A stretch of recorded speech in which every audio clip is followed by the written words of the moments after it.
মানুষ এখন অনেক সচেতন, যাচাই বাছাই করে কথা শুনে। আপনি একটা কথা বললে এটা আবার গুগলে সার্চ করে যে হুজুর সহি বলল কিনা, না অ্যাটলিস্ট হাসান কিনা, বা অ্যাটলিস্ট দাঈফ হলো একাধিক তুরুক থেকে বর্ণিত হয়ে শক্তিশালী দাঈফ কিনা, নাকি জাল হাদিস মেরে দিছে। এই যাচাই বাছাইয়ের দরকার আছে না নাই? যাচাই বাছাই করতে হবে। আল্লাহ আমাদেরকে সহি সমঝ দান করুক। তো আসুন আমরা দেরি না করে সরাসরি কোরআন থেকে কথা শুনি। শুরুতে আমরা আল্লাহ তাআলার দরবারে শুকরিয়া জানাই যে আল্লাহ তাআলা আমাদেরকে এরকম চমৎকার পরিবেশে আসার তৌফিক দিলেন। আল্লাহকে একটা থ্যাঙ্কস দিয়ে আমরা সবাই আওয়াজ করে পড়ছি আলহামদুলিল্লাহ। আমি সূরাতুল লুকমান থেকে একটি আয়াত তেলাওয়াত করেছি, দ্বিতীয় রুকুর প্রথম আয়াত। ইনশাআল্লাহুল আজিজ এই সূরা লুকমানের তাফসীর আজকে আমরা শুনবো, পড়েন ইনশাআল্লাহ। পবিত্র আল কোরআন আল কারীমে ব্যক্তির নামে মোট ৮ সূরা। কয় সূরা? ৬ সূরা ৬ জন নবীর নামে, আর ২ সূরা ২ জন ওয়ালির নামে। আমাদের দেশে তো ওলি আল্লাহর অভাব নাই, এদের কারামতের অভাব নাই। কারামাতুল আউলিয়া এই হক, ওলিদের কারামত সত্য, এটা আমাদের বিশ্বাস করতে হবে। কিন্তু ব্যাঙের ছাতার মতো যেভাবে ওলিয়া উলিয়া গড়ে উঠেছে, এটাও ভালো লক্ষণ নয়। হাক্কানি আউলিয়া একরাম যারা, তাদেরকে আমরা শ্রদ্ধা জানাই, কিন্তু ইসলামকে পুঁজি করে যারা ব্যবসা করেছে তাদের সাথে ইসলামের কোনো সম্পর্ক। এরা কারামত দেখায়, বলে যে আমার পীর ফু দিলে পানিতে আগুন ধরে যায়, এই হয়ে যায় সেই হয়ে যায়।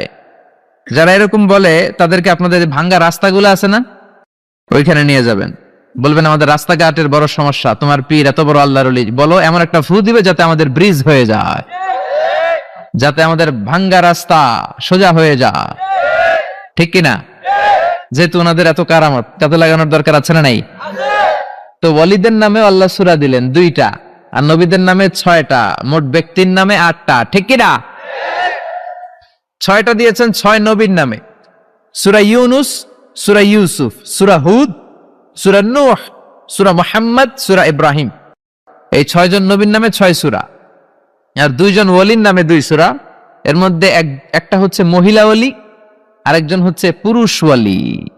মহিলা ওয়ালিয়া হচ্ছে উম্মু ঈসা, ঈসা আলাইহিস সালামের মা মারইয়াম। মারইয়াম নামে সূরা কোরআনে আছে না নাই? কাফ হা ইয়া আইন সাদ দিয়ে আল্লাহ শুরু করলেন। আরেকটা হলো পুরুষ ওয়ালি, তিনি হচ্ছেন লোকমান আল হাকিম। যেই লোকমান, সূরা লোকমানের কথা আজকে আমরা শুনবো, পড়েন ইনশাআল্লাহ। সাইয়েদনা লোকমান উনি ওনার ছেলেকে কিছু চমৎকার মহামূল্যবান কিছু উপদেশ দিয়েছিলেন। আল্লাহ তাআলার এই উপদেশ বাণীগুলো এত ভালো লেগেছে, আল্লাহ সরাসরি এই উপদেশ বাণীগুলো কোরআনের ভেতরে তুলে ধরেছে। এজন্য বাবা ছেলেকে উপদেশ দিবেন, রাজি আছেন তো?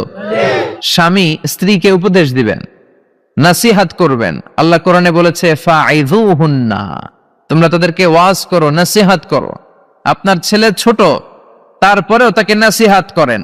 ইসলাম বলে তোমার ছেলে এইমাত্র জন্ম নিল, তার উপর কোনো হুকুম আহকাম এখনো চালু হয় নাই, তার আমল নামা শুরু হয় নাই, তারপরেও তার কানের কাছে এসে আজান দিয়ে তার সামনে ইসলামটা পৌঁছে দাও। ঠিক কিনা? তারপরে আপনার ছেলের বয়স হলো 7 দিন, ইসলাম বলে ছেলের চমৎকার একটা নাম রেখে দাও, তারপর ছেলের আকিকা দিয়ে দাও। ঠিক কিনা? ছেলেদের সুন্দর নাম রাখতে রাজি আছেন তো? লোকমান নামটা কেমন লাগে? ভালো লাগে? এরকম সুন্দর সুন্দর নাম রাখলে ছেলেগুলো ভদ্র হবে। আহাব্বুল আসমা ইলাল্লাহি আব্দুল্লাহ, আব্দুর রহমান। আল্লাহর কাছে সবচাইতে প্রিয়তম নাম হচ্ছে আব্দুল্লাহ আর আব্দুর রহমান।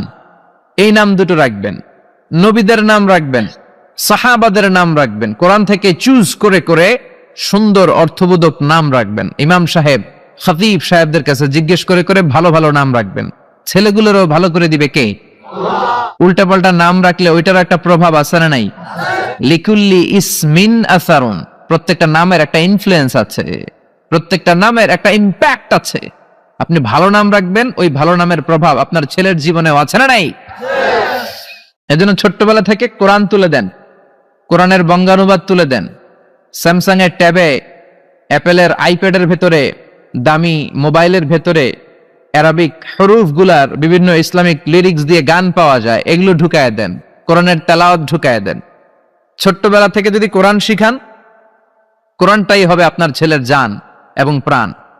আর যদি গান বাজনা শিখান, গান বাজনা হবে জান আর প্রাণ। এজন্য কোরআন শিখাবেন ছোট্টবেলা থেকেই, ইসলাম শিখাবেন ছোট্টবেলা থেকেই। আমাদের গ্রাম বাংলা একটা কথা বলে, কাঁচা না নোয়ালে বাস পাকলে করে। আপনারা বলেন, কাঁচা না নোয়ালে বাস পাকলে করে? পাকলে করে টাস টাস বা ঠাস ঠাস যেটাই বলেন। ছোট্টবেলা থেকে ইসলাম শিখাবেন। বড় হয়ে গেলে আর শিখানো হয় না, শিখানো যায় না। আমাদের অনেক প্রোগ্রামে লোকজন পানি পড়ার জন্য আসে, বলে আজারি সাহেব একটু পানি পড়া দেন। তো কিসের পানি পড়া? বলে আমার ছেলের জন্য। কি সমস্যা? আমার ছেলে কথা শুনে না। ও, আপনার ছেলের বয়স কত? কয় হুজুর 30। কই সর্বনাশ, 30 বছরের পোলারে তো পানি পড়া দিয়ে কাজ হবে না। এখন পানি পড়া না, আমারে মেশিনে ঢুকাইয়া বাইটা খাওয়াই দিল, পোলা কথা শুনবে না। ঠিক কিনা? এজন্য কাঁচা না নোয়ালে বাস পাকলে করে। ছেলে মেয়েগুলো যখন ছোট্ট থাকে কাদামাটির মতো থাকে, দেখবেন কামার একই কাদামাটি দিয়ে প্লেট বানায়, একই কাদামাটি দিয়ে জগ বানায়, একই কাদামাটি দিয়ে গ্লাস বানায়, একই কাদামাটি দিয়ে পুতুল বানায়। এখন এগুলো বানানোর পরে যখন আগুনে পোড়ানো হয়, লাল হয়ে যায়, তখন কি আর কিছু বানানো যায়? তখন কি আর শেপ দেওয়া যায়, স্ট্রাকচার দেওয়া যায়, কাঠামো দেওয়া যায়? দিতে গেলে ভেঙে যাবে। ঠিক কিনা? এজন্য যা শিখাবেন ছোট্টবেলা থেকেই, teach your children the holy Quran. Holy Quran will teach your children everything. আপনি আপনার ছেলেরা কোরআন শিখান, কোরআন আপনার ছেলেরা সব শিখায় দিবে। সুবহানাল্লাহ। এজন্য সাইয়েদনা লোকমান ওনার ছেলেকে ছোট্টবেলা থেকেই কিছু উপদেশ দিলেন, যেগুলো তার মাথায় ঢুকে যায়। ছোট্টবেলা থেকেই যদি ইসলাম শিখান, খারাপ হওয়ার সুযোগ নাই, বেয়াদব হওয়ার সুযোগ নাই, বেনামাজি হওয়ার সুযোগ নাই, রংবাজ হওয়ার সুযোগ নাই, চাঁদাবাজ হওয়ার সুযোগ নাই। এগুলো হবে নামাজি, এগুলো হবে আল্লাহওয়ালা, এগুলো হবে দেশপ্রেমিক। আর যদি ছোট্টবেলা থেকে সারেগামা পাদানিসা এগুলো শিখান, এই ছেলেগুলোই এক সময় দেখা যাবে এগুলোই হবে বাংলা ভাই, ইংরেজি ভাই, অঙ্ক ভাই, এগুলোই হবে এরশাদ শিকদার, পিচ্চি হান্নান, কালা জাহাঙ্গীর। এক একটা বড় ডন হবে, এগুলা ডন, ডন 1 2 3 সব হয়ে যাবে। ঠিক কিনা? এজন্য সাইয়েদনা লোকমান বুদ্ধি করে ছোট্টবেলা থেকেই ছেলেরে জরুরি কথাগুলো শিখাইয়া দিলেন। এখন কে এই লোকমান? সাইয়েদনা লোকমান ছিলেন একজন নিগ্রু মানুষ, কুচকুচে কালো। আফ্রিকার দেশের লোকগুলো কুচকুচে কালো হয়, আপনারা যারা হজ করতে গিয়েছেন নিশ্চয়ই দেখেছেন। আবার এই সমস্ত এলাকার লোকের অনেকে সৌদি আরবেও থাকে। তো সৌদিতে, কুয়েতে, কাতারে ওখানেও কিছু নিগ্রো লোক দেখা যায়। তাদের ঠোঁটগুলো হয় পুরু, হাতগুলো হয় লম্বা, কুচকুচে কালো। আমি যখন মিশরে পড়াশোনা করেছি আমি দেখেছি, আমার অনেক আফ্রিকান বন্ধু ছিল কুচকুচে কালো। সাইয়েদনা লোকমান ছিলেন এরকম কুচকুচে কালো। একটু খেয়াল করে দেখেন, একজন মানুষ সাদা হোক কিংবা কালো হোক, এটা আল্লাহ ডাজন্ট ম্যাটার, আল্লাহ এটা খেয়াল করে না। তা না হলে কালো লোকের কথা আল্লাহ কোরআনে তুলে দিতেন না। ঠিক কিনা? ইসলাম বলে কালো আর সাদায় কোনো পার্থক্য নাই। There is no difference between black and white. সাদা কালোয় কোনো ডিফারেন্স নাই। ডিফারেন্স হচ্ছে তাকওয়ার দিক থেকে। ইন্না আকরামাকুম ইনদাল্লাহি আতকাকুম। যার কলিজায় আল্লাহর ভয় বেশি, সেই আল্লাহর কাছে সেরা। ঠিক কিনা? এজন্য কালো হওয়ার পরেও সাইয়েদনা লোকমানের কথা আল্লাহ তুলে দিলেন কোরআনের ভিতরে সরাসরি। উনি পেশায় ছিলেন রাখাল, ছাগল চড়াতেন। সারাদিন ছাগল চড়ানোর পরে যখন ঘরে ফিরে আসতেন, তখন এরকম হাজার মানুষের মিলন মেলা ওনার ঘরের বাইরে। ওনার মনিব বলে, সর্বনাশ, আমার রাখালের কথা শোনার জন্য এত মানুষ কেন? লোকদের জিজ্ঞেস করলো, তোমরা আসছো কেন? সবাই বলে, আপনার রাখাল এটা সাধারণ কোনো মানুষ নয়, সে অসাধারণ মানুষ, সে অনেক বড় জ্ঞানী পণ্ডিত ব্যক্তি। মনিব বলে, আমার রাখাল আবার পণ্ডিত হলো কবে? আজকে একটু টেস্ট করি। ইবনু জারীর আত-তাবারি ওনার তাফসিরের ভেতরে, তাফসিরে তাবারিতে এই বর্ণনাটা এনেছেন। ইবনু জারীর আত-তাবারির নাম শুনেছেন? অনেক বড় মুফাসসির ছিলেন, মুআররিখ ছিলেন, ইতিহাস বেত্তা ছিলেন। ওনার তাফসির বিশাল ভলিউমের তাফসির, আমরা আল আজহারে পড়েছি। ওনার তারিখের গ্রন্থ তারিখ ইবনে জারীর অনেক বড় তারিখের ইতিহাসের গ্রন্থ। উনি সারা জীবনে যা লিখেছেন সেটা যদি উনার জীবনকাল দিয়ে ভাগ করা হয় তাহলে দেখা যায় উনি প্রতিদিন গড়ে লিখেছেন প্রায় 85 পৃষ্ঠা। আপনারা 85 পৃষ্ঠা কি ডেইলি পড়েন? আমরা তো 85 পৃষ্ঠা পড়তেও পারি না। উনি প্রতিদিন অন অ্যাভারেজ গড়ে 85 পৃষ্ঠা লিখতেন। উনি ওনার তাফসীর ইবনে জারিরে এনেছেন। মনিব লোকমানকে বলল, ইয়া লোকমান ইযহাব ওয়াযবাহ শাতান, যাও একটা ছাগল জবাই করো, ওয়া আখরিজ মিনহা আতিয়াবা মুদগাতাইন, জবাই করে ছাগলের দেহের সবচেয়ে দামি দুইটা অঙ্গ ছুরি দিয়ে কেটে নিয়ে আসো। সাইয়েদনা লোকমান গেলেন, ফা আখরাজা আল লিসানা ওয়াল কলব, ছাগল জবাই করে ছাগলের জিহ্বাটা আর কলবটা কেটে নিয়ে আসলেন। সুবহানাল্লাহ। মনিব আবার বললেন, ইযহাব, আবার যাও, ওয়াযবাহ শাতান উখরা, আরেকটা ছাগল জবাই করো, ওয়া আখরিজ মিনহা আখবাসা মুদগাতাইনি মিনহা, এবার ছাগলের সবচেয়ে নিকৃষ্ট দুইটা অঙ্গ ছুরি দিয়ে কেটে নিয়ে আসো। সাইয়েদনা লোকমান আবার ছাগল জবাই করে আবারও আখরাজাল লিসান ওয়াল কলব, জিহ্বা আর কলব কেটে নিয়ে আসলেন। সুবহানাল্লাহ পড়বেন না? মনিব বলে, মা হাযা ইয়া লোকমান, লোকমান এটা আবার কেমন কথা? সব চাইতে দামি অঙ্গ কেটে আনতে বললাম, জিহ্বার কলব আনলাম, সবচেয়ে নিকৃষ্ট দুইটা অঙ্গ কেটে আনতে বললাম, সেবারও জিহ্বার কলব আনলা।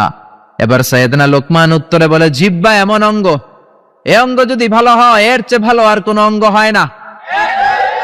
আর জিহ্বা এমন অঙ্গ, এই অঙ্গটা যদি খারাপ হয়ে যায় এর চেয়ে খারাপ অঙ্গ দেহে আর হয় না। এই জিহ্বা দিয়ে যদি কোরআন তেলাওয়াত করেন, এই জিহ্বা দিয়ে যদি আল্লাহর জিকির করেন, এই জিহ্বা দিয়ে যদি হকের কথা বলেন, সত্য সাক্ষী দেন, এই জিহ্বা দিয়ে যদি দ্বীনের দাওয়াত দেন, এই জিহ্বার চেয়ে ভালো অঙ্গ আর মানব দেহের মধ্যে দ্বিতীয়টা হতে পারে না। আর এই জিহ্বা দিয়ে যদি মানুষকে আপনি গালি দেন, মুখের কথা দিয়ে যদি কষ্ট দেন, এই জিহ্বা দিয়ে যদি চগলখুরি করেন, গীবত করেন, মানুষের মধ্যে প্যাচ লাগান, সমাজে অশান্তি লাগান, জিহ্বার চেয়ে নিকৃষ্ট না, ঠিক কিনা? এজন্য আল্লাহ বললেন, আলাম নাজআল লাহু আইনাইনি ওয়া লিসানান ওয়া শাফাতাইনি ওয়া হাদাইনাহুন নাজদাইন। ওরে গোলাম, তোরে কি আমি চোখ দেই নাই? তোরে কি আমি ঠোঁট দেই নাই? তোরে কি আমি জিহ্বা দেই নাই? জিহ্বা দিলেন কে? দেহের সবচেয়ে নরম অঙ্গ, জিহ্বার চেয়ে নরম অঙ্গ দেহে আর আছে? একটা চুল পড়লেও টের পাওয়া যায়, পাওয়া যায় না? পাওয়া যায় না? ছোট্টবেলা আমরা বলতাম জিহ্বা হইতো মুসলমান, দাঁত হইল কাফের। আপনারা বলতেন? কারণ দাঁতের ভেতরে যদি কুরবানির গোশত খাইতে খাইতে আটকায়, জিহ্বা দিয়ে ঠেলে ঠেলে বের করা যায়, ঠিক কিনা? যে জিহ্বা দাঁতের উপকার করলো সেই দাঁত প্রায় জিহ্বাকে কামড় দেয়, ঠিক কিনা? এজন্য আমরা ছোট্টবেলা বলতাম জিহ্বা হচ্ছে মুসলমান, দাঁত হলো কাফের। আবার ছোট্টবেলা ছেলেমেয়েরা বলতো কালো পিঁপড়া গুলো হচ্ছে মুসলমান, লালগুলো কাফের, ওই যে কামড়াইতো, এই কারণে। তো জিহ্বাটা এত নরম অঙ্গ, নরম নরম টিস্যু দিয়ে আল্লাহ জিহ্বাকে তৈরি করেছেন। আমাদের জিহ্বার পার স্কয়ার সেন্টিমিটারে টেস্ট বাড রয়েছে 184টা। সেই হিসাবে এই ছোট্ট জিহ্বা দিয়ে আপনি কয়েক হাজারেরও বেশি ধরনের খাদ্যের স্বাদ আস্বাদন করতে পারেন। আল্লাহু আকবার। আবার জিহ্বাটা এত নরম, আল্লাহ বললেন নরম জিহ্বা দিয়ে নরম কথা বলো, ফাকুলা লাহু কওলান লাইনান লাআল্লাহু ইয়াতাযাক্কারু আও ইয়াখশা। ও মুসা, তোমার মেজাজ দিয়েছি গরম, কিন্তু জিহ্বা দিয়েছি নরম। ফেরাউনের কাছে যখন দ্বীনের দাওয়াত নিয়ে যাবা, গরম মেজাজটা নিয়ে যেও না, নরম জিহ্বা দিয়ে নরম ভাষায় দাওয়াত দিবা, ঠিক কি না? নরম জিহ্বা দিয়ে নরম ভাষায় দাওয়াত দিলে হয়তো ফেরাউনের কলিজাটারেও হেদায়েতের দিকে ঝুঁকিয়ে দিতে পারে কে?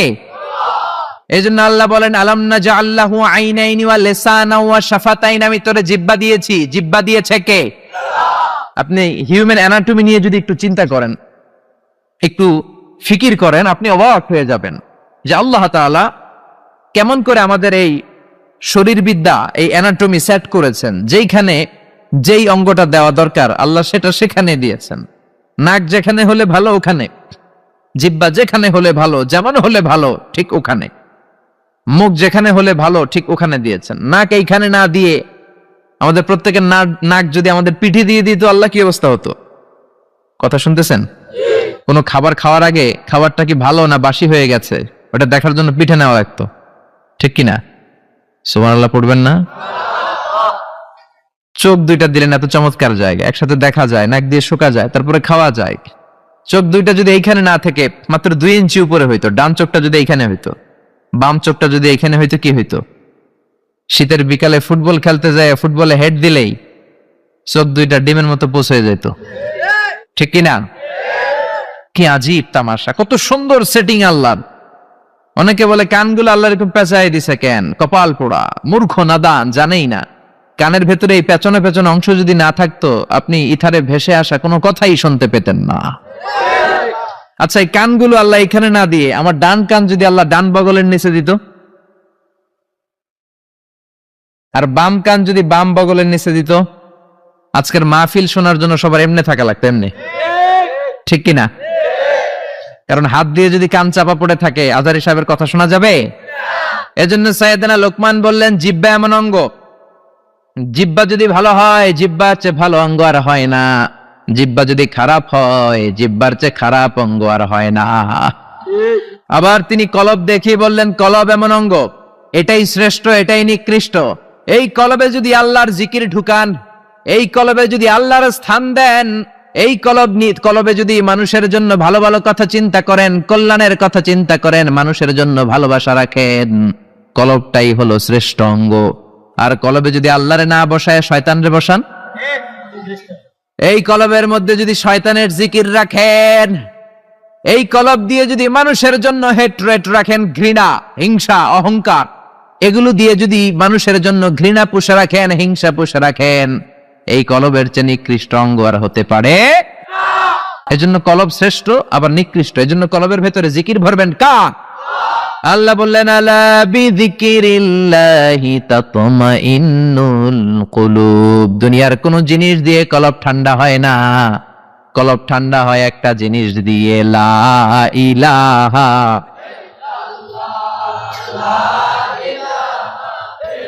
লা ইলাহা ইল্লাল্লাহু মুহাম্মাদুর রাসূলুল্লাহ সাল্লাল্লাহু।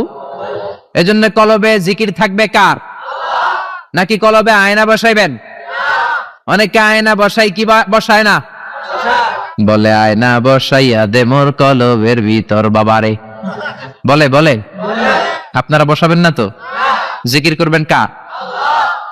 মনিব বলে, তাই তো আমার এই রাখাল তো যেন তেন কোনো রাখাল নয়, এটা তো অনেক মহাজ্ঞানী রাখাল। মনিব বলে, যা রে লোকমান যা, আর আমার রাখালগিরি করার কোনো দরকার তোর নাই, আজকে থেকে তোরে আমি আজাদ করে দিলাম। তোর হিকমতপূর্ণ কথাগুলো সমাজে ছড়িয়ে দে। সেই লোকমানের কথা আমরা শুনবো, পড়েন ইনশাআল্লাহ। আল্লাহ বললেন, ওয়ালাকাদ আতাইনা লুকমানাল হিকমাতা আনিশকুর লিল্লাহ ওয়া মান ইয়াশকুর ফাইন্নামা ইয়াশকুরু লিনাফসিহি ওয়া মান কাফারা ফাইন্নাল্লাহা গনিয়্যুন হামিদ। আল্লাহু আকবার। আমি লোকমানকে হিকমত দিয়েছি, কার কথা? হিকমত শব্দটার সাথে আপনাদের পরিচয় আছে? বলে না যে হুজুর একটু হিকমত নিয়ে কইেন, হুজুর অনেক ঝামেলায় আছে। নোয়াখালীতে মাহফিল কয়, হুজুর খালি হিকমত, হুজুর একটু হিকমত দিয়ে বলে, আর কত হিকমত করু, হুজুর একটু হিকমত করেন, হুজুর হুজুর একটু হিকমতের সাথে বলেন। আপনার বলার দরকার নাই, হুজুর হিকমতের সাথেই বলবে, কারণ আল্লাহ দাঈল, আল্লাহকে বলেছে কথা যখন বলবা হিকমতের সাথে দাওয়াত দিবা। উদউ ইলা সাবিলি রাব্বিকা বিল হিকমাতি ওয়াল মাউইযাতিল হাসানাতি ওয়াজাদিলহুম বিল্লাতী হিয়া আহসান। মানুষের কাছে যখন কোরআনের কথা পৌঁছে দিবা, হিকমতের সাথে দিবা, ঠিক কিনা? হিকমত অনেক দামি জিনিস ভাই। হিকমত আল্লাহ সবাইরে দেয় না, আর যারে দেয় তার কপাল লাল করে দেয়, ঠিক কিনা? ইউতিল হিকমাতা মান ইয়াশাউ ওয়া মান ইউতাল হিকমাতা ফাকাদ উতিয়া খায়রান কাসীরা। আল্লাহ যারে চায় হিকমত দেয়, আর আল্লাহ যারে হিকমত দেয় তারে কল্যাণ দেয়, ঠিক কিনা? আবার হিকমতের আরেক অর্থ হলো সুন্নাহ। বিশ্বনবীর দায়িত্ব ছিল ইউআল্লিমুহুমুল কিতাব ওয়াল হিকমা, কিতাব শিখাবে, কোরআন শিখাবে, আর হিকমত শিখাবে। তার মানে বিশ্বনবীর সুন্নাত শিখাবে, ঠিক কিনা? হিকমতের বাংলা হলো প্রজ্ঞা, হিকমতের বাংলা কি? ইংরেজিতে বলে উইজডম। খেয়াল রাখবেন, জ্ঞান আর প্রজ্ঞা এক জিনিস নয়। জ্ঞান হচ্ছে নলেজ, ইলম। জ্ঞান খাটানোর কলা কৌশল জানার নাম হচ্ছে হিকমা। নলেজকে কাজে লাগানোর যে মেকানিজম, কর্মকৌশল, জ্ঞান প্রয়োগের বাস্তব কর্মকৌশল জানার নাম হচ্ছে প্রজ্ঞা। যেরকম সুবহানাল্লাহ। কেমন করে কথা বলতে হয়, কোন জায়গায় কি বলতে হয়, কার সামনে কি বলতে হয়, কোন শব্দ চয়নে বলতে হয়, এটা জানার নাম হচ্ছে হিকমত। পড়েন আল্লাহু আকবার।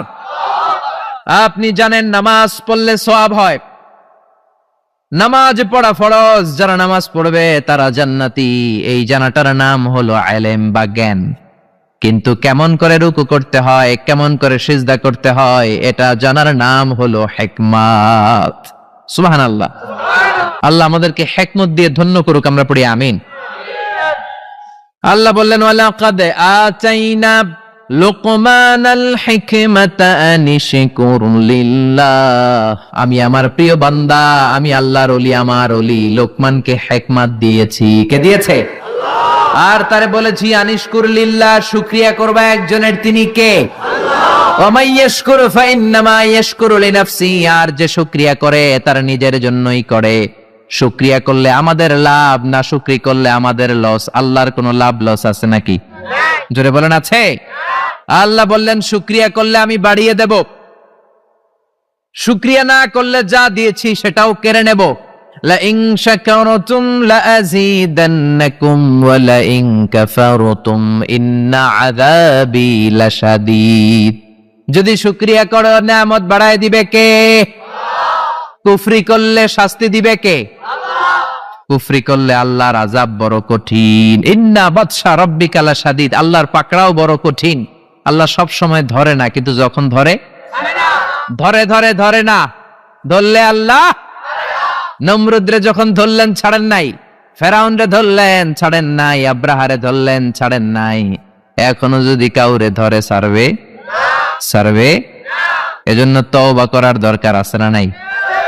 নামাজ পড়ার দরকার আছে না নাই? কোরআনের পক্ষে থাকার দরকার আছে না নাই? আল্লাহ বললেন আনিশকুরু লিল্লাহি ওয়া মান ইয়াশকুরু ফাইন্নামা ইয়াশকুরু লিনাফসি। যে শুকরিয়া করে নিজের জন্য করে, যে শুকরিয়া করে তার লাভ, আল্লাহর কোনো লাভ নাই। আল্লাহর কোনো লাভ আছে? লাভ লস কার? জোরে বলেন, লাভ লস কার? সহিহ মুসলিমের বর্ণনা, আল্লাহ বললেন ইয়া ইবাদি আন্না আউওয়ালাকুম ওয়া আখিরাকুম ওয়া ইনসাকুম ওয়া জিন্নাকুম কানু আলা আফজারি কলবি রাজুলিন ওয়াহিদ মা নাকাসা মিন মুলকি শাইআ। ও গোলাম, সবাই যদি কাফের হয়ে যাও, সবাই যদি নাফরমান হয়ে যাও, সবাই যদি ফেরাউনের উত্তরসূরি হয়ে যাও, আমি আল্লাহর ক্ষমতা আর এক আনাও কমবে না। ঠিক কি না? আর সব যদি জিকির করতে করতে আল্লাহর ওলি হয়ে যাও, পাক্কা ইমানদার হয়ে যাও, পাক্কা মুমিন হয়ে যাও, আমি আল্লাহর ক্ষমতা আর এক ইঞ্চিও বাড়বে না। ঠিক কি না? আল্লাহর ক্ষমতা বাড়েও না কমেও না। আল্লাহর কোনো লাভ লস নাই। লাভ লস কার? আরো জোরে বলেন, কার? এবার সাইয়েদনা লোকমান তার ছেলেকে উপদেশ দিবেন 10টা। জোরে বলেন, কয়টা? সবাই বলেন কয়টা? আজকে আপনারা শুনবেন কয়টা? শিওর নাকি 5টা শুনবেন? 7টা? 8টা? 10টাই? শিওর? 5টা শুনে আবার ওঠা বসা করবেন না তো? শেষ পর্যন্ত থাকবেন? আল্লাহ কবুল করুক। وَإِذْ قَالَ لُقْمَانُ لِابْنِهِ وَهُوَ يَعِظُهُ يَا بُنَيَّ لَا تُشْرِكْ بِاللَّهِ إِنَّ الشِّرْكَ لَظُلْمٌ عَظِيمٌ। ও নবী, স্মরণ করুন সেই সময়ের কথা যখন লোকমান তার ছেলেকে উপদেশ দিচ্ছে। কি দিচ্ছে? উপদেশ দিবেন। আমরা উপদেশ দেই না, নসিহত করি না। আদ-দীনু আন-নাসিহা, নসিহত করাই হচ্ছে ইসলাম। বাবা ছেলের নসিহত করবে, বন্ধু বন্ধুরে নসিহত করবে, দলের নেতা দলের কর্মীদেরকে নসিহত করবে, কর্মীরা নেতারে নসিহত করবে। জোরে কোন ঠিক কিনা? নসিহত থাকতে হবে। যতদিন নসিহত থাকবে ততদিন ইসলাম থাকবে। ঠিক কিনা? স্মরণ করুন যখন লোকমান ছেলেকে নসিহত করছে, ইয়া বুনাইয়া, আর তার নসিহতের ভাষা ছিল কোমল। নসিহতের ভাষা হতে হবে হৃদয় স্পর্শী, নসিহতের ভাষা হতে হবে কোমল। হৃদয় থেকে দরদ মাখানো কথা বললে এটা আরেকজনের হৃদয়ে যেয়ে লাগে, ঠিক কিনা? আর যদি গালি দিয়ে বলেন ফজরের নামাজ পড়স না, এদিকে আয়, আজকে তোর একদিন কি আমার একদিন, পোলা কেউ ঠিক আছে আমনের একদিন, তাহলে আমারও আছে একদিন, ঠিক কিনা? ঠিক কিনা? কাজ হবে না। এজন্য ভালোভাবে বলেন। সাইয়েদনা লোকমান তাই করলেন, ইয়া বুনাইয়া লা তুশরিক বিল্লাহি ইন্নাশ শিরকা লাযুলমুন আযীম। লা তুশরিক বিল্লাহ, ইয়া বুনাইয়া, ও আমার কলিজার টুকরা, ও আমার বাছা, ও আমার ছেলে, ও আমার সন্তান। আপনারা কি বলেন? ও আমার হোলা, হ্যাঁ সন্তান, ও আমার বৎস, ও আমার কলিজার টুকরা ছেলে, লা তুশরিক বিল্লাহ, খবরদার আল্লাহর সাথে শিরক করো না। ইন্নাশ শিরকা লাযুলমুন আযীম, শিরক হলো মহা জুলুম, অনেক বড় জুলুম। কারণ এই জুলুমটা দুনিয়ার কোনো মানুষের উপর করা হয় না, জুলুমটা করা হয় কার উপর? যে আল্লাহ আপনার রিজিক দিয়েছে, জীবন দিয়েছে, সব দিয়েছে, আপনি আল্লাহর সাথে শিরক করে আল্লাহর উপর জুলুম করলেন, এটা মহা বড় জুলুম। চিল্লা এখন ঠিক কিনা? এজন্য ছেলেকে সাবধান করে দিলেন। বাবা যারা এসেছেন, ছেলেরা প্রথমে শিরকের ব্যাপারে সাবধান করবেন, কারণ শিরক হলো ঈমান বিধ্বংসী মারণাস্ত্র। এই শিরক, এটা এইডস এর চেয়েও ভয়ঙ্কর, এটা ক্যান্সারের চেয়েও ভয়ঙ্কর। ক্যান্সারের অ্যান্সার আছে, শিরকের কোনো অ্যান্সার নাই। এজন্য বিশ্বনবী বলতেন, আখফা মিন দাবিবিন নামাল, পিপিলিকা যেমনি গুটি গুটি পায়ে মিষ্টির বক্সের দিকে এগিয়ে যায়, তেমনি শির গুটি গুটি পায়ে তোমার দেহের ভেতরে ভাইরাসের মতন ঢুকে তোমার ঈমানটারে সারখার করে দেয়। এজন্য আমরা যখন নামাজে দাঁড়াই, আল্লাহ বলে নামাজ পরে পড়িস, আগে বল শিরক করস কিনা। আমরা বলি ওয়াজ্জাহাতু ওয়াজহিয়া লিল্লাযী ফাতারাস সামাওয়াতি ওয়াল আরদা হানিফাও ওয়া মা আনা মিনাল মুশরিকিন। না, আল্লাহ শিরক করি না, ওয়া মা আনা মিনাল, আল্লাহ আমি শিরক করি না। আবার জিলহজ মাসে যখন হজে যান, আল্লাহ বলে হজ পরে করিস, আগে বল শিরক করস কিনা। আমরা বলি লাব্বাইক আল্লাহুম্মা লাব্বাইক, লাব্বাইক লা শারীকা লাক লাব্বাইক, আল্লাহ আপনার কোনো শরীক নাই, আমরা শিরক করি না। এজন্য শিরক হলো বড় পাপ, শিরক হলো মহাপাপ, সব পাপের বাপ। এজন্য ছেলের শিরক থেকে বাঁচাইতে হবে, ঠিক কি না? আল্লাহ বললেন, ইন্নাল্লাহা লা ইয়াগফিরু আন ইউশরাকা বিহি ওয়া ইয়াগফিরু মা দুনা যালিকা লিমান ইয়াশা। আল্লাহ চাইলে সব গুনাহ মাফ করে দিতে পারেন, শুধুমাত্র শিরকের গুনাহ মাফ করেন না।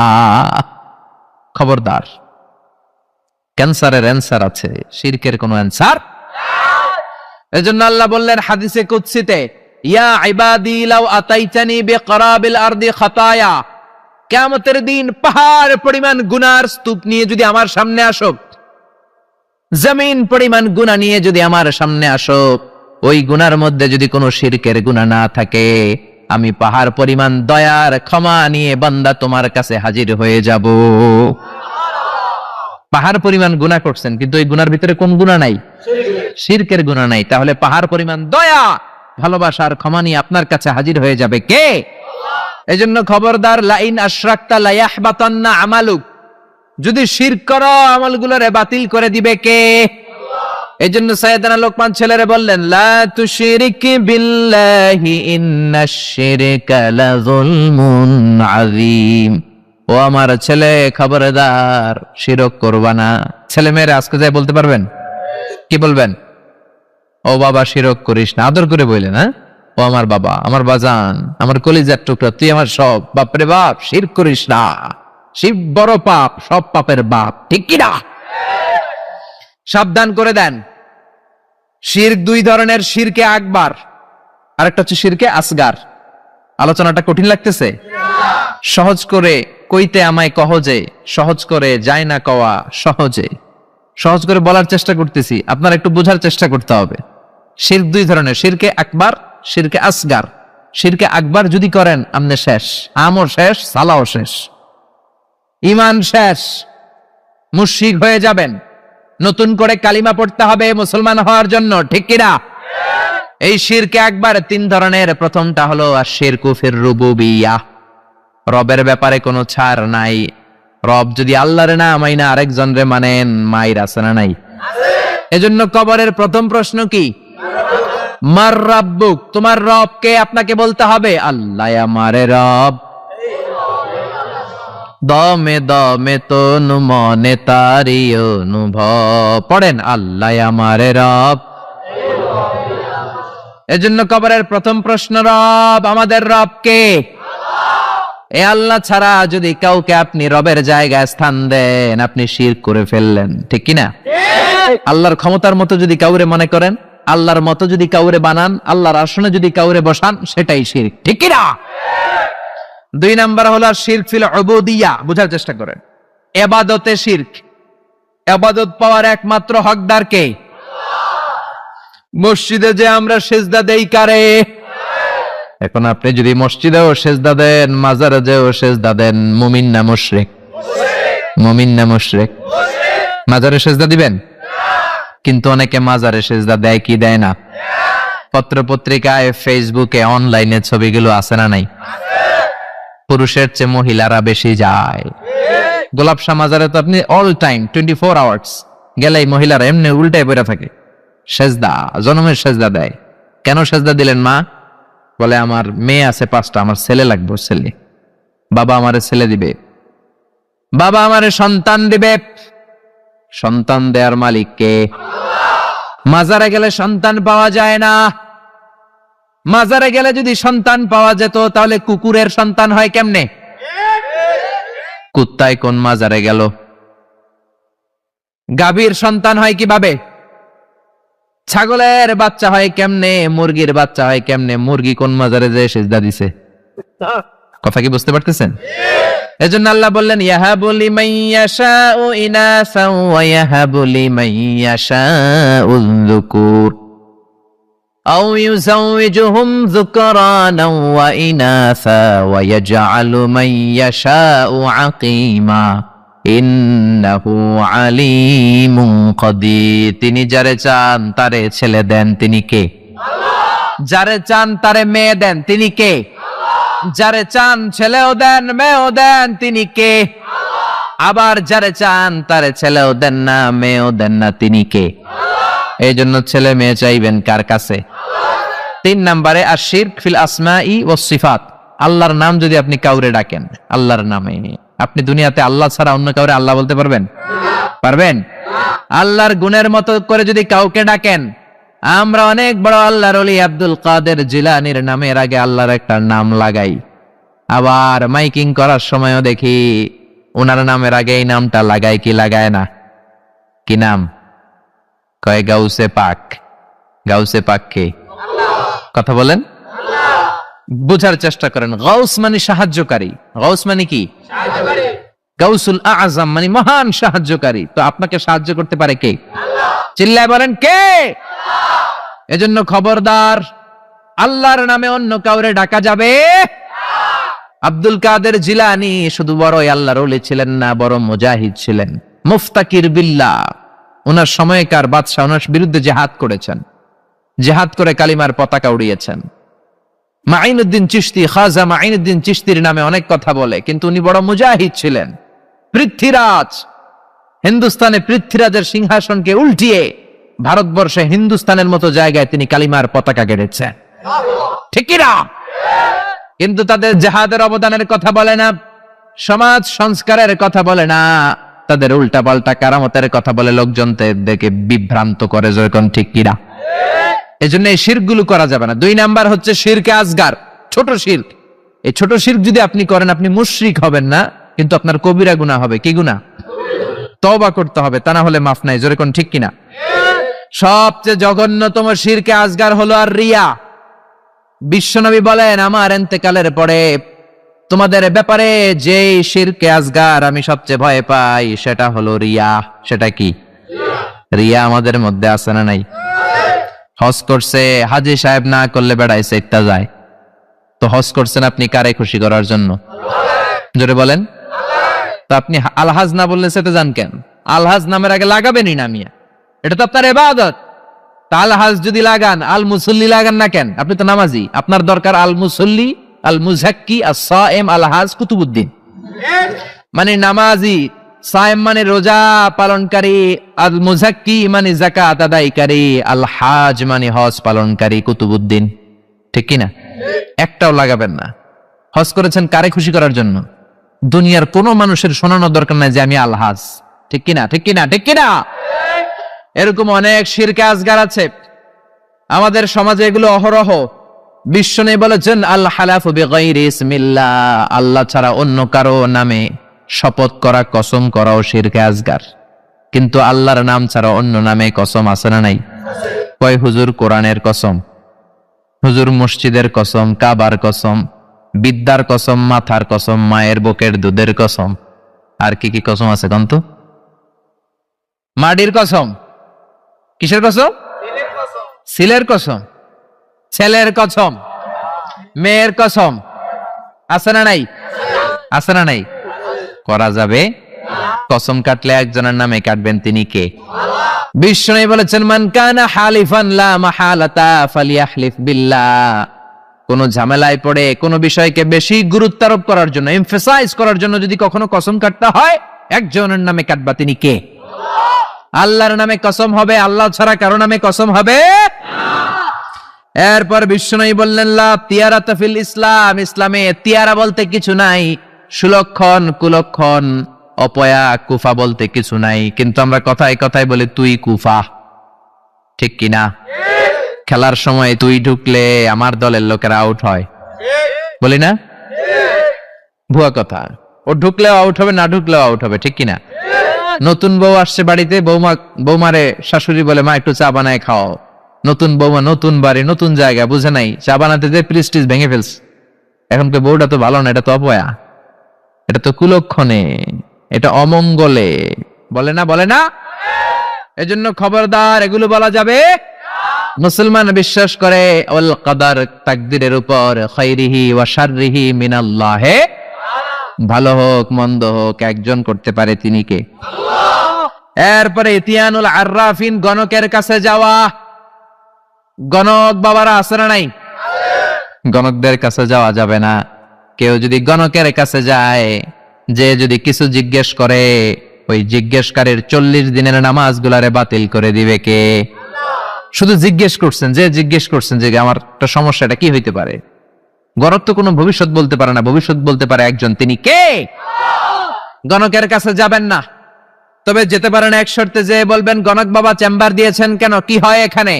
গণক বলবে আমি সব জানি, আমি ভবিষ্যৎ বলে দিতে পারি, ভবিষ্যতে কি হবে আমি সব জানি। তখনই দিবেন 20 কেজি ওজনের এক থাপ্পড়। থাপ্পড় দিলে যদি সে চটে যায়, রেগে যায়, বলবেন আপনি তো ভবিষ্যৎ জানেন, আমি যে এসে থাপ্পড় দিব তাও তো জানেন। জানি আসি না, কেন থাপ্পড়টা খাইলেন? কেন দৌড় দিলেন না? ঠিক কিনা? এভাবে গণকদেরকে সাইজ করার দরকার আছে না নাই? তুলা রাশি, বৃষ রাশি, কর্কট রাশি, সিংহ রাশি, সিংহ রাশি, এরপরে কন্যা রাশি, এরপরে উল্লুক রাশি, ভাল্লুক রাশি, কুত্তা রাশি, বিলাই রাশি। আছে না নাই? আছে না নাই? তারপরে হাতের রেখা দেখে কথা বলে, হাতের রেখায় সব আছে। আপনি যাবেন, ম্যাগনিফাইং গ্লাস ইউজ করে ওরা, মানে ছোট জিনিসকে বড় দেখা যায়, এরকম গ্লাস নিয়ে এক চোখ বন্ধ করে এভাবে দেখবে, আর বলবে তোমার হাতের রেখা অনেক ভালো, তুমি সদর দক্ষিণের পোলা, তোমার কপাল ভালো, এই রেখাটা যদি এই দিক দিয়ে ওদিকে যায়, তুমি কিছুদিনের মধ্যে ইনশাল্লাহ সৌদি আরব, তারপরে কয়েকদিনের মধ্যে বিয়ে করতেছ, অনেক টাকার মালিক হবা, তুমি অনেক বড় নেতা হবা, দেদারসে অনেক কিছু শোনায় দিবে আপনারে। আসলে সে কিচ্ছুই জানে না, জানে একজন, তিনি কে? তারপরে কাইতন বাঁধে, ছোট্ট ছেলে মেয়েদের কোমরের মধ্যে কাইতন বাঁধে না? আপনাদের এলাকায় বাঁধে? তাবিজ ঝুলা, এতগুলা করে তাবিজ, গলায় এতটি, হাতে এতটি, এদিকে এতটি, আবার কোমরে এতটি। তাবিজের ভারেই তো পোলায় অসুস্থ হয়ে যাবে। সুস্থ হবে কি করে? বিশ্বনবী তাবিজ ঝুলান নাই, বিশ্বনবী ঝাড়ফুঁক করতেন, রুকিয়া, ঝাড়ফুঁক করবেন। বিশ্বনবী হাসান হুসাইনকে ঝাড়ফুঁক করতেন। বুখারীর বর্ণনা, আউযু বিল্লাহি, আউযু বিকালিমাতিল্লাহি তাম্মাহ মিন কুল্লি শাইতানিন ওয়া হাম্মাহ ওয়া মিন কুল্লি আইনিন লাম্মাহ। এই দোয়াটা পড়ে বিশ্বনবী হাসান হুসাইনকে ফু দিতেন। বিশ্বনবী তাবিজ দেখলে ছিঁড়ে ফেলতেন, সাহাবারা তাবিজ দেখলে ছিঁড়তেন, আর আমরা তাবিজ ঝুলাই। তাবিজ আপনার কিচ্ছু করতে পারে না, করতে পারে কে?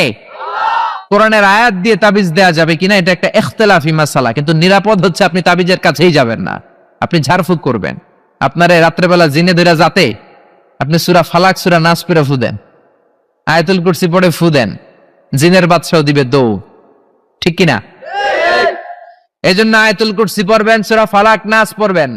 লাবিদ ইবনুল আসাম ইহুদিদের মিত্র বিশ্বনবীকে ব্ল্যাক ম্যাজিক করলো, 4 মাস বিশ্বনবী অসুস্থ, নড়তে চড়তে পারে না।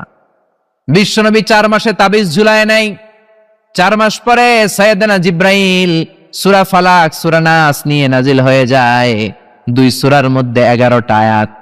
বিশ্বনবীর নিয়ে একটা কুয়ার কাছে যে সাইয়েদনা জিব্রাইল বললেন, ও নবী, কুয়ার ঢাকনা তোলেন, দেখবেন একটা চিরুনি আছে। ওই চিরুনির ভিতরে বিশ্বনবী দাড়ি আর চুল নিয়ে এই লাবিদ ইবনুল আসাম ইহুদিদের মিত্র 11টা গেট মেরেছে। কয়টা?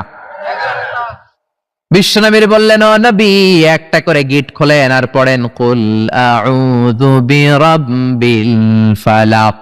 একটা করে আয়াত পড়েন, আপনারে সুস্থ করে দিবে কে? এজন্য সূরা ফালাক সূরা নাস পড়ে ফু দিবেন। জিন ভূতের অশরীরী কোনো আত্মা যদি আপনার উপর আসর করে, আসর মুক্ত করে দিবে কে? এরপরে হাতের মধ্যে আজমির শরীফের সুতা বাঁধে, সাদা আর লাল কালারের, দেখছেন? আপনাদের এলাকায় তো নাই না? আছে আছে আছে। খবরদার, যুবকেরা যদি হাতে থাকে ছেড়ে ফেলো। এটার উপর তাওয়াক্কুল করবা না, তাওয়াক্কুল করবা কার উপরে? পরীক্ষার রাতে দেখলাম এক ছেলে আজমির শরীফের সুতা নিয়ে ঘুরে, কিরে পরস না কেন? কই যে সুতা আছে, সুতা আমার এ প্লাস কে ঠেকাইবো, কে ঠেকাইবো? এই যে সুতা দিয়ে এ প্লাস পামো। সুতা এ প্লাস দিবে? আপনাকে পড়তে হবে, প্রিপারেশন নিতে হবে, আর তাওয়াক্কুল করতে হবে একজনের উপর। তিনি কে?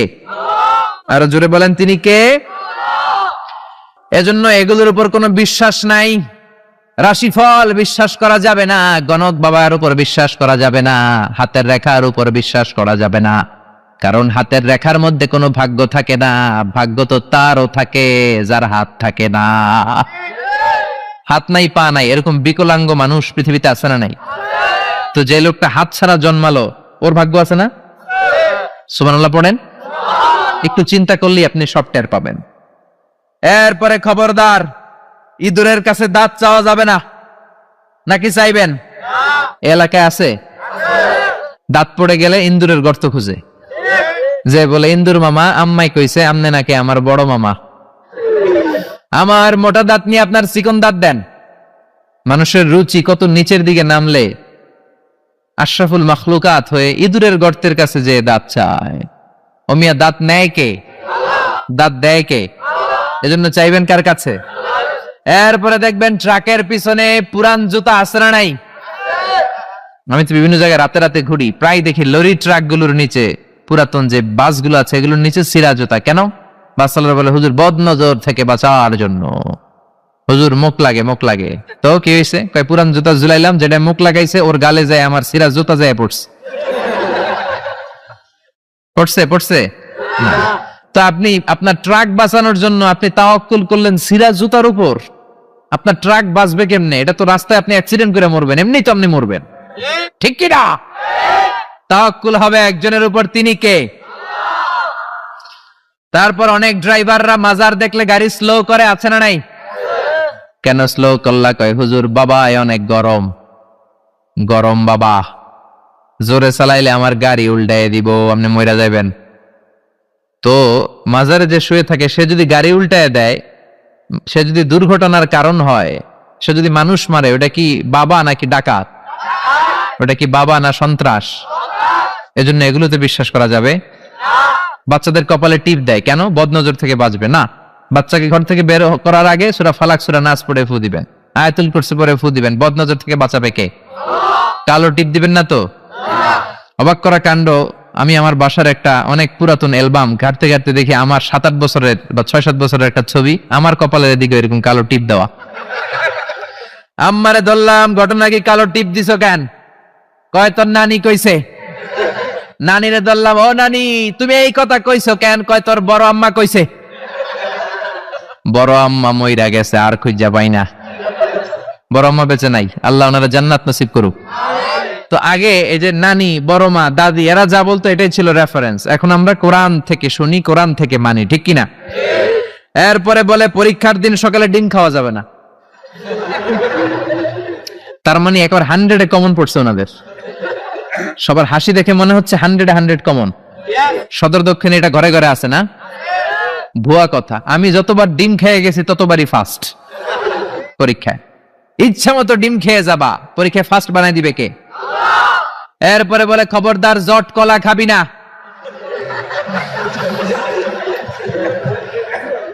যমজ সন্তান হবে, বলে না? জট কলা ইচ্ছা মতো খাইবেন। যমজ সন্তান হলে তো আরো ভালো, 2বারের কাজ একবারে সারলো, ঠিক কিনা? 10 মাস 20 মাস একটা মায়ের 2বারে কষ্ট, 2বারে সিজার করে পেট কাটো, 50 হাজার করে 1 লাখ টাকা, টাকাও বাঁচলো, মায়ের কষ্টও বাঁচলো, ঠিক কিনা? এজন্য এখন থেকে জট কলা খুঁজে খুঁজে খাইতে হবে। রাজি আছো মুসলমান? এরপরে কয় হাত চুলকালে টাকা আসে, বলে কি বলে না? আবার বলে তোর মাথার মধ্যে 2 গিট, তোর বিয়া হইব 2টা, বলে বলে। এজন্য সাইয়েদনা লোকমান ছেলেরে সাবধান করে দিলেন, লা তুশরিক বিল্লাহি ইন্নাশ শিরকা লাযুলমুন আযীম। খবরদার আমার কলিজার টুকরা বাজান, শিরক করো না। এই যেগুলো বললাম এগুলো কইরো না বাবা, এগুলো করা যাবে না। মুসলমান এগুলোতে বিশ্বাস করে না, এগুলোর উপর তাওয়াক্কুল করে না। মুসলমান তাওয়াক্কুল করে একজনের উপর, তিনি কে?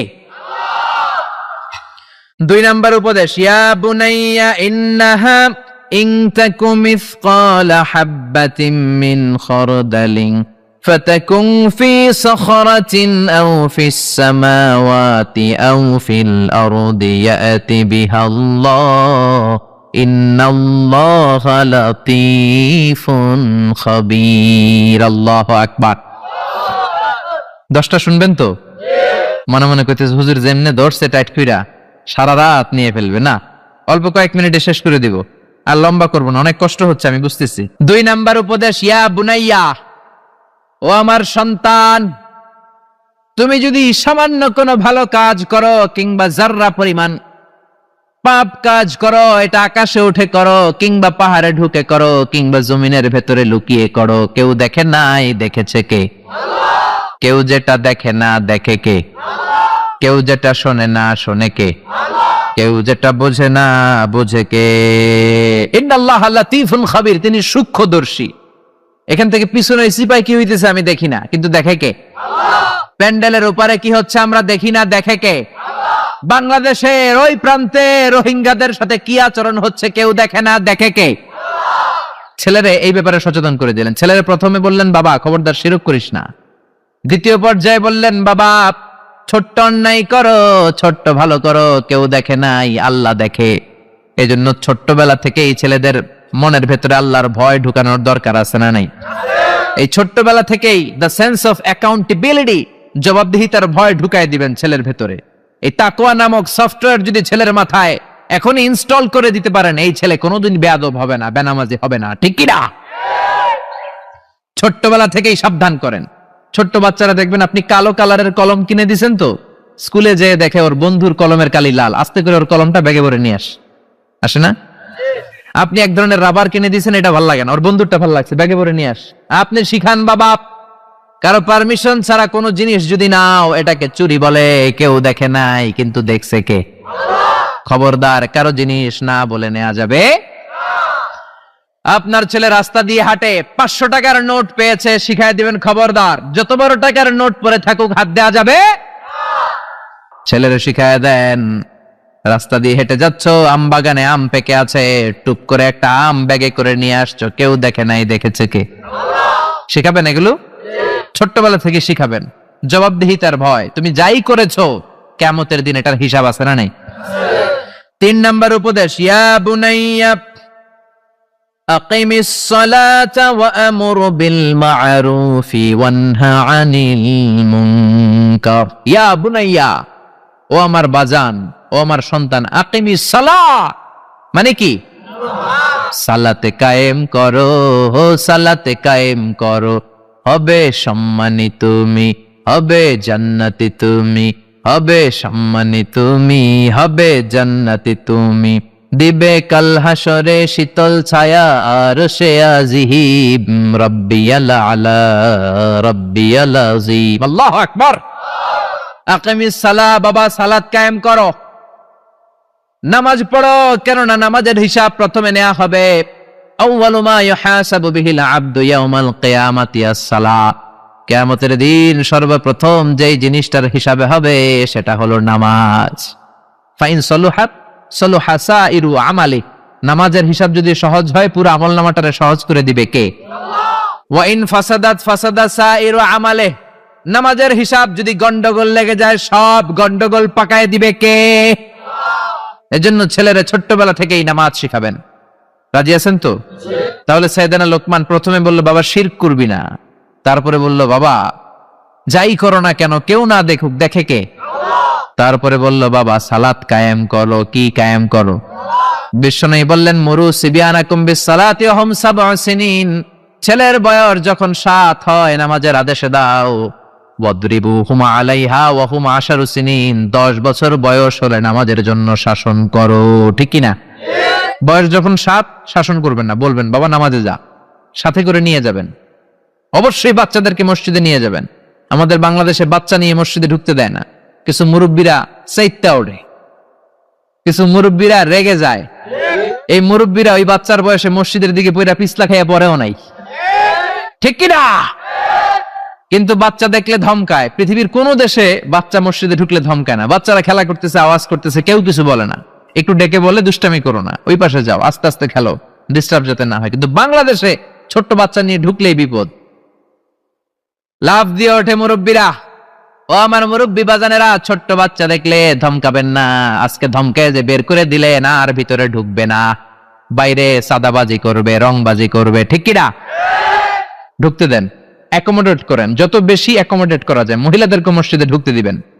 বিশ্বনবী ঈদগাহে আসতে বলেছেন মহিলাদেরকে। হায়েজওয়ালি মহিলারাও যেন আসে, ওন্না না থাকলে আর মহিলা থেকে ওন্না নিয়ে যেন আসে। জুমার নামাজে, ঈদের নামাজে মহিলাদের আসতে হবে যদি জায়গা থাকে। কিন্তু ওয়াক্তিয়া নামাজগুলো মহিলারা ঘরে পড়বে। মহিলারা ঘরে নামাজ পড়লে ডবল সওয়াব। ঠিক কিনা? কিন্তু ঈদের নামাজে, জুমার নামাজে আসার দরকার আছে না নাই? মহিলাদের জন্য আমরা মসজিদে তালা ঝুলালাম, মসজিদে মহিলাদের ঢুকতে দেই না। এজন্য এদেশের নারীরা 2টা জায়গায় বেশি যায়, এক যায় বাজারে, 2 যায় মাজারে। মসজিদে ঢুকতে দেই না, আমরা আটকায় রাখছি। এজন্য ছোট্ট বাচ্চাদেরকে ঢুকতে দিবেন। আর বাচ্চা নিয়ে যারা যাবেন কাতারের এক পাশে চলে যাবেন, একেবারে ডান দিকে বা বাম দিকে। বাচ্চারা ডানে বা বায়ে রাখবেন, মাঝখানে রাখলে আবার কাতার মাকরু হয়। এটা বুঝাই দিলেই হইলো। কিন্তু বাচ্চা দেখে ধমকাবেন না। কোনদিন কোনো বাচ্চারে মসজিদ থেকে বের করবেন না, খবরদার। আল্লাহ আপনারা জান্নাত থেকে বের করে দিবে। বাচ্চা যদি মসজিদে যায় বুঝাবেন, আহলান সাহলান বলবেন, সালাম দিবেন। জীবনটা তার এই তো শুরু। এখনই যদি মসজিদে আসে পাক্কা মুসল্লি। আপনি নামাজ ধরছেন কত বছর বয়সে? আপনি দাড়ি রাখা ধরছেন কত বছর বয়সে? দাড়ি এই দেশের মানুষেরা রাখে যখন আর ব্লেড দিয়া কিছু করা যায় না। হয় ব্লেড ভাঙবে, নয় গাল কাটবে। হয় গাল কাটবে, নয় ব্লেড ভাঙবে। ওই সময় দাড়ি রাখা শুরু করছে। ঠিক কিনা? ঠিক কিনা? ঠিক কিনা? সমাজে কেউ তারে দাম দেয় না। ছেলে কথা শোনে না, মেয়ে কথা শোনে না, বাড়িতে সময় কাটে না, তখন মসজিদ ধরছে। এরকম নামাজি আছে না নাই? তারপর আপনাদেরকে আহলান ও সাহলান, যারা এরপরেও দাঁড়িয়ে রেখেছেন, এরপরেও মসজিদে যাচ্ছেন, আহলান ও সাহলান। কিন্তু বাচ্চাদেরকে মসজিদ থেকে কোনোদিন তাড়িয়ে দেয়া যাবে। ছেলেরা বললেন আকিমিস সালাহ, নামাজ পড়ো। 7 বছর বয়স থেকে যদি আপনি দাওয়াতি কাজ করেন, 8 বছর বয়সে বলবেন বাবা পড়, 9 বছরেও পড়, 10 বছরও যদি না পড়ে তখন শাসন। 7 বছর থেকে বলা শুরু করলে 10 বছরের আগেই ছেলে পাক্কা নামাজি। ঠিক কিনা? অনেকে বলে হুজুর সকালবেলা আমার ছেলে ঘুমায়, আমি কি করুম? আমার অনেক আদরের পোলা সকালে ঘুমায়। আহা, আমার পোলাটা সকালবেলা ভূমিকম্প হইলে কি করবেন?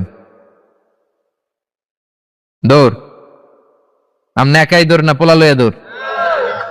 তা আদরের পোলা না, একটু ঘুমাক। সকালবেলায় আগুন লাগলে কি করবেন? আগুন লাগলে কি করবেন? আদরের পোলা আর একটু ঘুমাক নাকি? দুনিয়ার আগুন থেকে বাঁচানোর জন্য ছেলেরা যদি টানা হেচড়া করে ঘর থেকে বের করে বাঁচাতে পারেন, জাহান্নামের আগুন থেকে বাঁচানোর দায়িত্বটা বাবা হিসাবে আপনার আছে না নাই? এজন্য সাইয়েদনা লোকমান 3 নম্বরে বললেন আকিমিস সালাত, নামাজ কায়েম করো। 4 নম্বর উপদেশ ওয়া আমর বিল মা'রুফি ওয়ানহা আনিল মুনকার, ভালো কাজের আদেশ দাও, মন্দ কাজ থেকে নিষেধ করো। ঠিক কি না?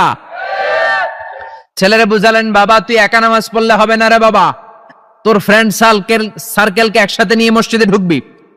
বন্ধু বান্ধব নিয়ে ঢুকবি, একা ভালো করলে হবে না, সমাজটারেও ভালো করার দরকার আছে না নাই?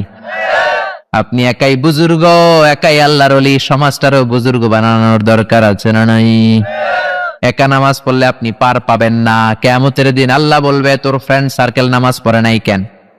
বিকেল বেলা ক্রিকেট খেলার পরে অজু করে তুই মসজিদে ঢুকতি, তোর বন্ধুগুলোর মাঝখানে দাওয়াতি কাজ করলি না কেন? বন্ধু বান্ধবদেরকে ইসলামের দাওয়াত দিলি না কেন? এই জন্য একা বাঁচলে হবে না, সমাজের সবাইকে নিয়ে বাঁচতে হবে। মরলে একসাথে মরবো, বাঁচলে একসাথে বাঁচবো, ঠিক কি না? ছেলেরা এটাই শিখালেন, ও আমর বিল মারুফ, সৎ কাজের আদেশ দাও, ওয়ানহা আনিল মুনকার, খারাপ কাজ থেকে মানুষকে বাধা দাও, থামায় দাও, প্রতিবাদ করো। প্রতিবাদ আমরা ভুলেই গেছি। আমরা হেকমত করতে করতে প্রতিবাদের ভাষা আমরা হারিয়ে ফেলেছি। আমাদের ঈমান ভোতা হয়ে গিয়েছে, আমাদের কণ্ঠ থেকে প্রতিবাদের আওয়াজ আর বের হয় না। আমরা সমাজের অন্যায়গুলো দেখেও দেখি না, পাপগুলো শুনেও শুনি না, মাজলুমদের আর্তচিৎকার আমাদের কানে পৌঁছতে চায় না। আমরা সবাই মিলে যদি সমাজটারে সুন্দর করতে চাই, জালিমের দাঁত ভাঙা জবাব দিতে চাই, সাহায্য করবে কে? একসাথে হন, অনেক বড় শক্তি। এই শক্তির সামনে কেউ দাঁড়াতে পারে না, ঠিক কি না? ছেলেরা শিখালেন, ওয়া আমর বিল মারুফ, নিজে ভালো কাজ করবি, সমাজেও আদেশ দিবি, নিজে খারাপ করবি না, সমাজেও কোনো খারাপ কাজ হতে দেওয়া যাবে না। কারণ আযাব আর গজব যখন আসে শুধু জালেমদের উপর আসে না, আলেমদের উপরও আসে। আলেম সাহেব, তুমি খারাপ দেখে খারাপটা বললা না কেন? হক দেখে হকের কথা বললা না কেন? ঝুঁকি নিয়ে দাওয়াতি কাজ করলা না কেন? ঠিক কি না? আযাব যখন আসে তখন সমাজের শুধু বেনামাজিদের উপর আসে না, নামাজিদের উপর আসে। আযাব যখন আসে ইন জেনারেল আসে, গণহারে সবাই মরে, জালিম মরে, জিনাকার মরে, বেনামাজি মরে, আল্লাহর ওলিরাও মরে, ঠিক কি না? তুমি ঘরে বসে বসে জিকির করে তোমারে ওলি হইতে কইছে কে? সমাজটারে তুমি পরিবর্তন করো নাই কেন? ঠিক কি না? সাইয়েদনা মুসা আল্লাহরে বললেন, আল্লাহ কোন এলাকার উপর যখন আযাব দেন, ওই এলাকার জালিমদের উপর না দিয়ে সবার উপরে দেন কেন? জালিমরা যেমনি মরে, আলেমরাও মরে কেন? জালেমরাও মরে, আলেমরাও মরে, কারণটা কি? জালিমও মরে যায়, আলিমও মরে যায়, খারাপ লোকগুলাও মরে, ভালোরাও মরে। খারাপরা মরে বুঝলাম, ভালোরা মরে কেন? ভালোরা মরে কেন? ভালোদের উপর আযাব দাও কেন? আল্লাহ বলে, মুসা কিছুক্ষণ পরে তুমি নিজেই প্রশ্নের উত্তর পেয়ে যাবা। সাইয়েদনা মুসা আলাইহিস সালাম হাঁটতে লাগলেন। হাঁটতে হাঁটতে মরুভূমির মাঝখানে একটা গাছ পেয়ে বিশ্রাম নিচ্ছেন। বিশ্রামের এক পর্যায়ে ঘুমিয়ে গেলেন, প্রচন্ড ঘুম। ওই গাছের নিচে ছিল বিষ পিঁপড়ার বাসা। কিসের বাসা? আছে? কামড় দিলে খুব আরাম লাগে না? হ্যাঁ, বিষ, ব্যথা লাগে। তিনটা পিঁপড়া সাইয়েদনা মুসা আলাইহিস সালামের পায়ে কামড়াতে শুরু করলো। পিঁপড়ার কামড় খেয়ে সাইয়েদনা মুসা আলাইহিস সালাম ঘুম থেকে জেগে গেলেন। ঘুম ভেঙে গেল। এই নবীর মেজাজ নরম না গরম? বেশি না কম? খুব রাগী নবী ছিলেন, মেজাজওয়ালা নবী। উঠে দেখে তিনটা বিষ পিঁপড়া কামড়ায়, আশেপাশে বিষ পিঁপড়ার বাসা। রাগের চোটে খরমের জুতা পরে পা দিয়ে ডলে ডলে পিঁপড়ার বাসা নাস্তানাবুদ করে দিলেন, ভেঙে সারখারে করে দিলেন। পা দিয়ে ডলে ডলে সবগুলো পিঁপড়া মেরে ফেললেন। আল্লাহ ডেকে বললেন, ও মুসা, কামড় দিছিল কয়টা? মারছো কয়টা? মারছো কয়টা? মারার দরকার ছিল তিনটা, সবগুলারে মারলা কেন? মুসা রে, আমি যখন আযাব দেই, আমি যখন গজব দেই, আমি যখন ধ্বংসলীলা করি, তখন সমাজের শুধু জালেমদের উপরে করি না, আলেমদের উপরও করি, ঠিক কি না? কারণ আলেম সমাজগুলারে বাঁচাই নাই কেন? আল্লাহর ওলিরা সমাজটারে সংস্কার করে নাই কেন? কোরআন যারা জানে, যারা জানে না তাদের কাছে পৌঁছায় নাই কেন? ঠিক কি না? এজন্য ছেলেরে বললেন, ওয়া আমর বিল মা'রুফি ওয়ানহা আনিল মুনকার, নিজেও ভালো করো, সমাজটারেও ভালো করো। ওয়াসবির আলা মা আসাবাক, তারপরে বিপদে ধৈর্য ধরো। ইন্না যালিকা মিন আজমিল উমুর, এটাই প্রত্যয়ী মুমিনের কাজ। ছেলেরে বুঝালেন, বাবা তুই যদি নামাজি হোস, তুই যদি হকের পথে দাওয়াত দিস আর অন্যায়ের প্রতিবাদ করিস, বাতিলের তীর তোর বুককে ঝাঁঝরা করে দিবে। বাতিল তোর উপর রক্ত চক্ষু ফেলবে, চোখ গরম করবে, জেলে ঢুকাবে, জরিমানা দিবে, অত্যাচারের স্টিম রোলার তোর উপর নেমে আসবে। কেউ যদি নামাজি হয়, কেউ যদি সৎ কাজের আদেশ দেয়, সমাজে অন্যায়ের বিরুদ্ধে যদি সোচ্চার হয়, তার বিরুদ্ধে বাম আর রামপন্থীরা আছে না নাই? ছেলেরা আগে থেকে সাহস যোগাচ্ছে সাইয়েদানা লোকমান, তুমি যদি নামাজি হও, সৎ কাজের আদেশ দাও, অসৎ কাজ থেকে নিষেধ করো, বাবা মনে করো না তোমারে কেউ ফুলের বিছানা দিয়ে তাকবীর দিবে। তোমাকে তোমার এলাকা ছেড়ে অন্য এলাকাতেও থাকা লাগতে পারে, যেরকম ঠিক কিনা? ছেলেকে সাহস যোগাচ্ছেন, ওয়াসবির আলা মা সাবাক, নামাজ যদি কায়েম করো, হকের কথা বলো, অন্যায়ের যদি প্রতিবাদ করো, তোমার উপর আযাব আর গজব আসবে, জুলুম আসবে, কিন্তু ওই জুলুমে বিন্দু মাত্র বিচলিত হওয়া যাবে না, সবর ইখতিয়ার করতে হবে, ঠিক কিনা? এজন্য সবর ইখতিয়ার করার দরকার আছে না নাই? আরো জোরে বলেন। বিপদ আপদ নবীদের জামানায়ও ছিল, সাহাবাদের জামানায়ও ছিল, আজও আছে, কিয়ামত পর্যন্ত থাকবে, জোরে বলেন ঠিক কিনা? কিয়ামত পর্যন্ত থাকবে। বিশ্বনবী শিহাবে আবি তালেবে 3 বছর জেল খাটেন কি খাটেন নাই? আপনি খাটছেন কয় বছর? বিশ্বনবী উহুদের ময়দানে দাঁত ভাঙলেন, আপনার দাঁত ভাঙছে কয়টা? আমার ভাঙছে কয়টা? বিশ্বনবী তায়েফের ময়দানে রক্ত ঝরালেন, আমি ঝরালাম কয় ছটাক? বিশ্বনবী দাওয়াত দিলে আবু জাহেলরা ঘর থেকে বের করে দেয়। বিশ্বনবী কোরআনের কথা প্রচার করলে নিজের জন্মভূমি মক্কা থেকে তাড়িয়ে দেয়। আপনিও দাওয়াত দেন, আপনারে কেউ কিছু কয় না, আপনার বিরুদ্ধে কেউ লাগে নাই, তার মানে আসল দাওয়াত আপনি পৌঁছাতে পারেন নাই। আসল কোরআনের বাস্তব আলোচনা, বাস্তব কথা, বাস্তব শিক্ষা আপনি সমাজে দিতে পারেন নাই, চিল্লা এখন ঠিক কিনা? কারণ আসল দাওয়াত দিলে বাতিলের তীর আসবে, আসল দাওয়াত দিলে বাম আর রামপন্থীরা আপনার উপর খেপে উঠবে, আসল কোরআনের কথা বললে কোরআন বিরোধীরা আপনার পেছনে উঠে পড়ে লাগবে। এখন আপনি দাওয়াত দেন, সবাই দেয় হাততালি, তার মানে দাওয়াতে ভেজাল আছে না নাই? আছে না নাই? এই যে কাগজটা, এই কাগজের মধ্যে যদি কলম দিয়ে লেখেন পানি, এটা ভিজবে না, কিন্তু পানিতে ফেললে ভিজবে কি ভিজবে না? কলম দিয়ে আগুন লেখলে পড়বে না, কিন্তু আগুনের উপর রাখলে পড়বে কি পড়বে না? হকের দাওয়াত এমন দাওয়াত, বাস্তব দাওয়াত, কোরআনের দাওয়াত যদি আপনি দেন, দেরি করা লাগবে না, বাতিলের তীর এসে আপনার পিঠ ঝাঁঝরা করে দিবে, ঠিক কি না? এজন্য ছেলেরে সাবধান বাণী শোনাচ্ছে বাবা, বিপদের ধৈর্য ধরবা। যারা কোরআনের কথা বলে, যারা সমাজের অপরাধ নিয়ে কথা বলে, অপরাধকে থামাতে চায়, তাদের পিছনে কোরআন বিরোধীরা সোচ্চার আছে না নাই?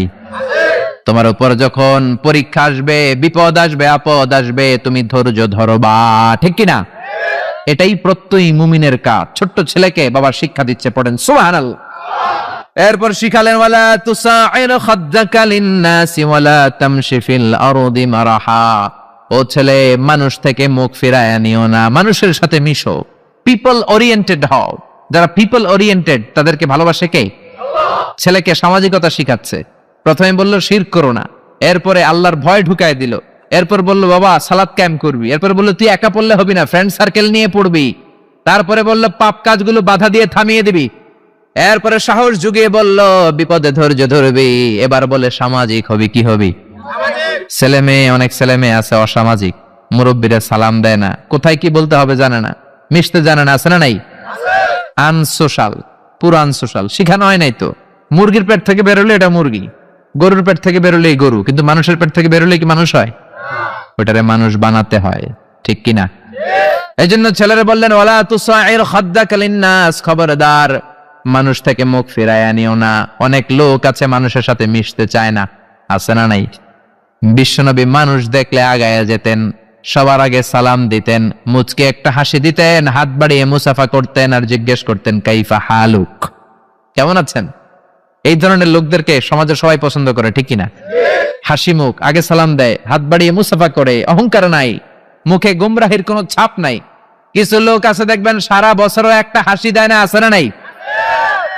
সারা বছর চেহারাটা এরকম করে রাখে, আছে না নাই? বিশ্বনবী এই জাতীয় লোকদের পছন্দ করতেন।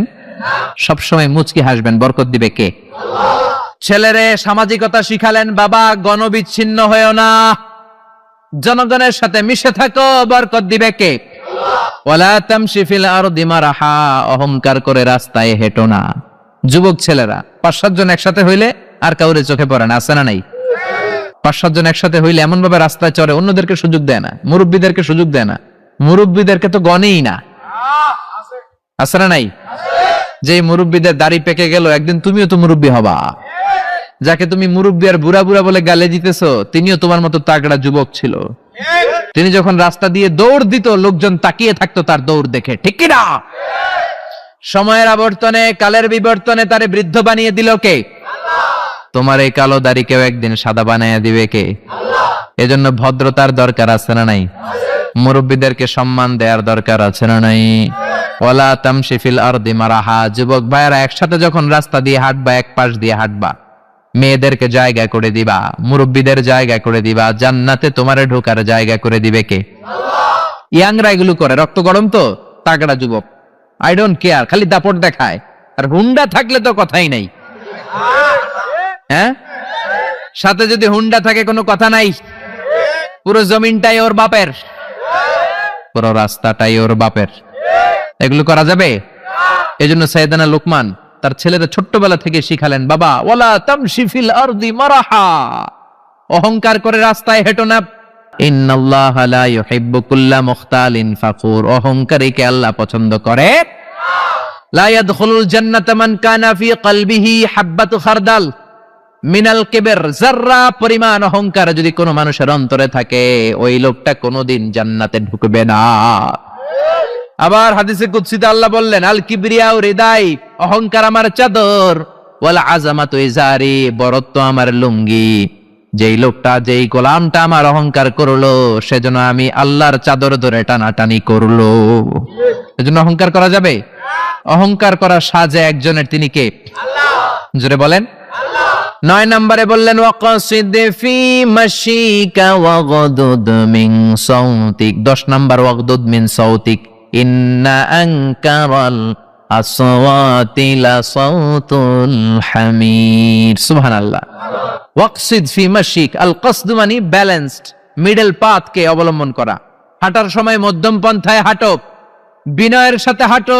রহমানের বান্দারা রাস্তা দিয়ে যখন হাঁটে, অহংকারের সাথে হাঁটে না, বিনয়ের সাথে হাঁটে, ঠিক কি না?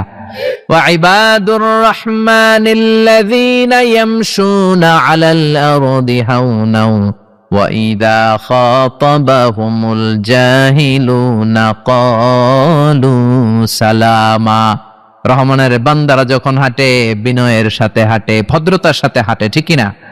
ছেলে মেয়েদেরকে ভদ্রতা শিখাবেন। সর্বশেষ বললেন, ওয়াগদুদ মিন সাউতি, কণ্ঠটাকে মোলায়েম করো, নিচু করো। অনেকে চিল্লা ফাল্লা করে কথা বলে, অনেক বড় গলায় বড় আওয়াজ করে, থেকেও শোনা যায়, এমন লোক আছে না নাই? এজন্য ছেলেরা শিখালেন, কোমল ভাষী হও। কি ভাষী?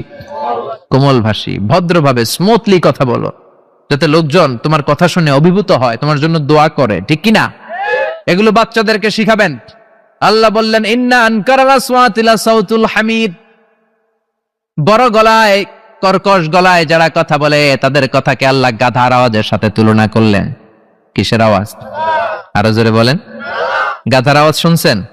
বিকট, অদ্ভুত, বিদঘুটে একটা আওয়াজ। মিশরে তো আমি অনেক গাধা দেখেছি।